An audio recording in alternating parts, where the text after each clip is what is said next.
Donald Trump wants to control the Library of Congress, and not for the books. Let's dive into why on this edition of the Unpopulists' Executive Watch Abuse of the Week.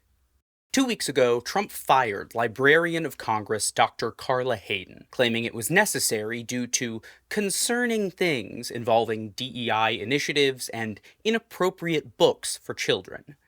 First of all, while the Library of Congress is one of the largest libraries in the world, they don't actually lend out many books and materials like most libraries do. Books in its collection are only accessible in the reading room for holders of a reader identification card, and you have to be at least 16 years old to get one of those. So, inappropriate books for the kids is probably a distraction. Still, while some legal experts say Trump may have the power to dismiss Hayden, what he tried to do next is on far shakier ground.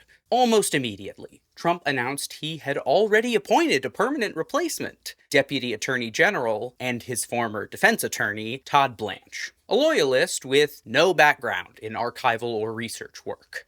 There's just one problem. The Librarian of Congress, though appointed by the president, must be confirmed by the Senate. Trump doesn't get to bypass that. As Rolling Stone reported, library staff were told to disregard the new appointment in the time being. This all came to a head last week when two Justice Department officials showed up at the U.S. Copyright Office, which is operated under the library's authority. The men brought a letter declaring Blanche the acting librarian and themselves as top agency officials. Staff, citing concerns about bypassing congressional approval, called Capitol Police, who escorted the men out.